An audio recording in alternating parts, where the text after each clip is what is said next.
මම මේ වෙනකන් ගොඩක් වීඩියෝස් කළේ විශේෂයෙන්ම O level කරන A level කරන නංගි ළමයිලා වෙනුවෙන්. ඔන්න ඒ හේතුවෙන්ද මම අද පෝල් එකේ වැඩිපුරම වෝට් කරලා තිබ්බේ 6 9 පන්තියේ නංගි ළමයිලා නිසා. ගොඩක් අය මගේ වීඩියෝ එක ඉල්ලා තිබුණින්දත් අද ඔයාලා වෙනුවෙන්ම ඒ කියන්නේ 6 9 පන්තිවල ඉන්න නංගි ළමයිලා වෙනුවෙන් ස්පෙෂල් වීඩියෝ එකක් අරගෙන ආවා. ඉතින් කීප දෙනෙක්ම මගෙන් අහලා තිබ්බා අපි කොහොමද පාඩම් කරන්න ඕනි, දවසට කොච්චර පාඩම් කරන්න ඕනිද වගේ ප්‍රශ්න. ඉතින් අපි අද කතා කරමු මේ ප්‍රශ්න වලට උත්තර.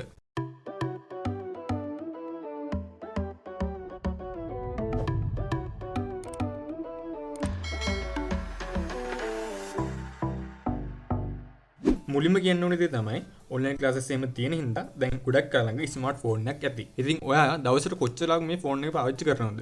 ඒ වගේම වැඩිපුරම මොකටද ෆෝන් එක පාවිච්චි කරන්නේ? මලියා නම් ගොඩක් වෙලාවට ගියේ ගේම්ස් ප්ලේ කරන්න කියලා. ඉතින් ඔයා පොඩි වෙලාවක් ගේම්ස් ගාවට කමක් නැහැ. ඒ කියන්නේ පුරුම පැය භාගයක් විතර. හැබැයි මොන දෙයක් නිසාවත් ෆෝන් එකට ඇඩික්ට් වෙන්න එපා. මොකද ඔයා මේ කාලේ හුරු වෙන දේවල් ඉස්සරහට යනකොට පුරුද්දක් වෙනවා. ඔයා මේක ඉගෙනගත්තු කාලයට වඩා ඉගෙන ගන්න තියෙන කාලේ ගොඩක් වැඩි. ඒ නිසා ගේම්ස් ප්ලේ කරන්න අනවශ්‍ය දේවල් කරන්න ඇඩික්ට් වෙන්න නැත්නම් ඇබ්බැහි වෙන්න එපා. කොච්චර පාඩම් කරන්න ඕනද කියන එක ගැන කතා කරනකොට ඔයා ඉස්කෝලේ යනට අමතරව දවසට පැය 4ක් 5ක් පාඩම් කරන්න. එතෙන්දී ඔයා එදා ඉගෙනගත්තු දේවල් එදාම පාඩම් කරලා ඉවර කරන්න. ඒ වගේම ඒවට ෂෝට් නෝට් හදන්න.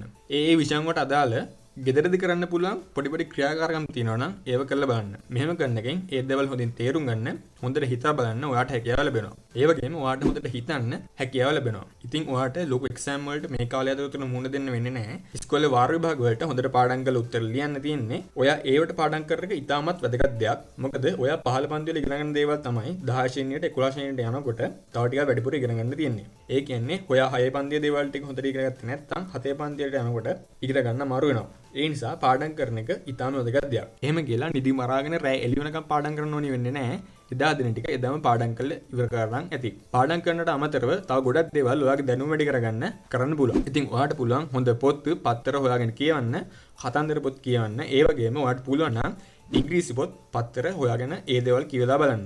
ඉංග්‍රීසි දැනුම කියන්නේ අපිට ගොඩක් වැදගත් දෙයක්. ඉතින් ඔයාට පුළුවන් දන්නේ නැති වචන වලින්ම තේරුම හොයාගෙන ලොකු ඉංග්‍රීසි දැනුමක් මේ කාලය ඇතුළත ලබා ගන්න. ඔයා මේ දේවල් මේ කාලෙම කරගන්න එක හොඳයි. මොකද ඊට පස්සේ එක දෙයක් වෙනුවෙන් විතරක් වැඩි අවධානයක් යොමු කරන්න ඔයාට හම්බෙන්නේ නැහැ. ඒකින්ද මේ කාලේදී ඉංග්‍රීසි දැනුම වර්ධනය කරගන්න එක ගොඩක් වැදගත් දෙයක්. ඔයා ලබා ගන්න දැනුම ඔයාට O level වලට A level වලට යනකොට ගොඩක් වැදගත් වෙයි. ඒ වගේම තමයි දහම් පාසල් යනකත් ගොඩක් වැදගත් දෙයක්. ඔයාට හැකියාවක් තියෙනවා නම් අනිවාර්යයෙන්ම දහම් පාසල් යන්න.